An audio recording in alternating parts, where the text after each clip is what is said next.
And we conclude our all-star whining, moaning, and complaining with the reserves that came out. There are 3 big-time snubs, but then there's also just not enough room. Snubs for the reserves.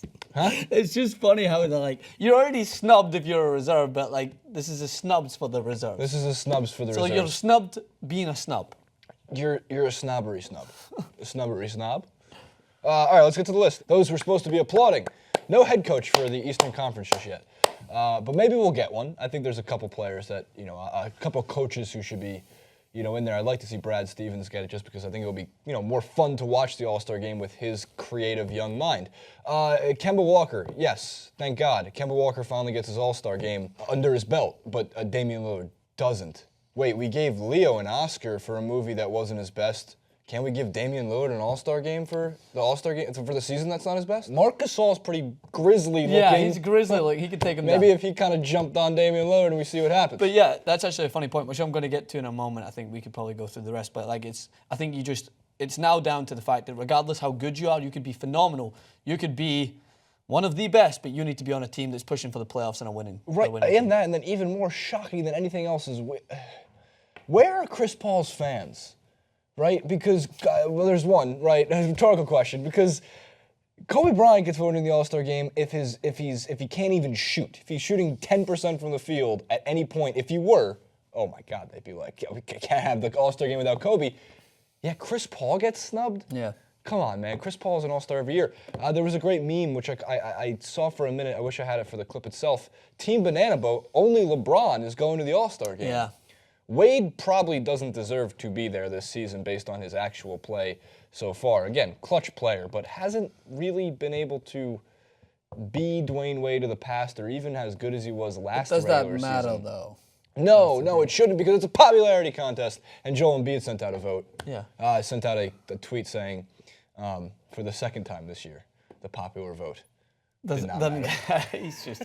I wonder if he's been advised. Like it's too good. I'm not undermining his wit. Like it's just they're so sharp. Like he picks up on. That's 2 massive trends: the NBA All-Star vote, and of course the current presidential election. So, or not current presidential election. There's the another current one. President. I would we hope just so. had one. I would hope so. But no, I would go as far as saying, Jason Rubin, be prepared for a hot take that even if Oscar Robertson was to do what he did back right now, I think he'd still struggle to make this starting team. Yeah, Russell Westbrook didn't. That's like exactly. why it's You have to be in a team that's pushing in the top half of the playoffs. Like you literally could be having a phenomenal season, and you're not going to be able to compete with what it seems to be a Cleveland Cavaliers versus a Golden State Warriors ruled All-Star game, which goes in tune with kind of, in a way, what we're pushing more so towards, right? To have it be based on merit, right? So merit does come in line with how good your team's doing. If you're a phenomenal player and you're playing well, your team, more than likely, if you have everyone backing you up, will do better.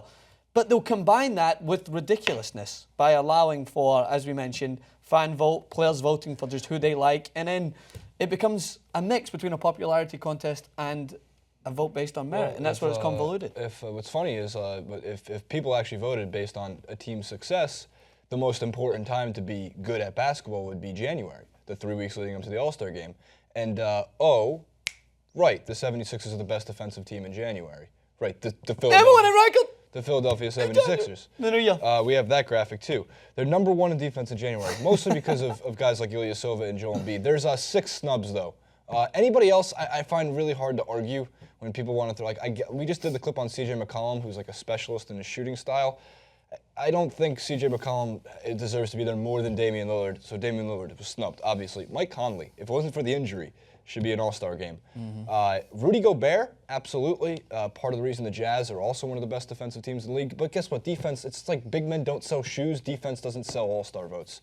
But Chris Paul, Bradley Beal, and Joel Embiid, more so Chris Paul and Joel Embiid, these are 2 guys that we should see in the All-Star game. And the best part with Chris Paul is that you can give him the All-Star game reserve and then give him the triangle that he can't make it and have somebody replace him so you actually still get Chris Paul as an All-Star and you can put Damian Lillard in there for the West. So it made no sense even to why they would take away, just put Chris Paul in there because he deserves to be there and you get to put an extra player because he's injured. That's just win-win. The Chris Paul, of course, is a confusing one. Team Banana Boat. But the Joel Embiid one is so confusing on many different levels because he has everything that people will turn up to watch at an All-Star game. He will fill seats.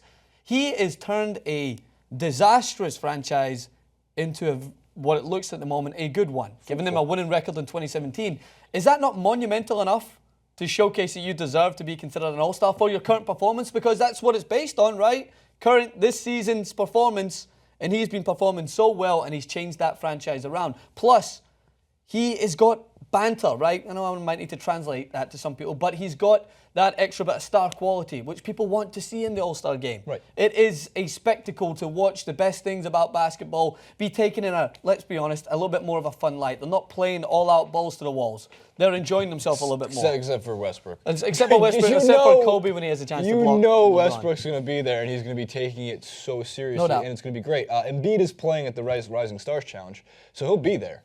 And maybe he can just be the best bench teammate in a way. He's not going to still play, the show, probably. but you obviously will see him doing some fun stuff. Zach LaVine not doing the dunk contest again, but Aaron Gordon is, and he got very creative last year. I don't think anybody stands a chance against Aaron Gordon, just because I think he should have won last year too. Yeah. Zach LaVine's pretty fun to watch as well. All-Star Weekend will be a blast. It always is. I'm not boycotting watching the All-Star Game. I mean, it's a pretty meaningless game anyway, but the NBA All-Star Game always had something more watchable than the MLB All-Star Game, and does anybody watch the Pro Bowl?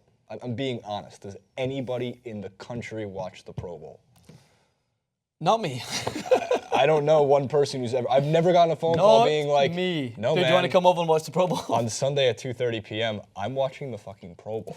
No, you're not. None of you are. So much better stuff on TV. Even at 2:30 in the afternoon.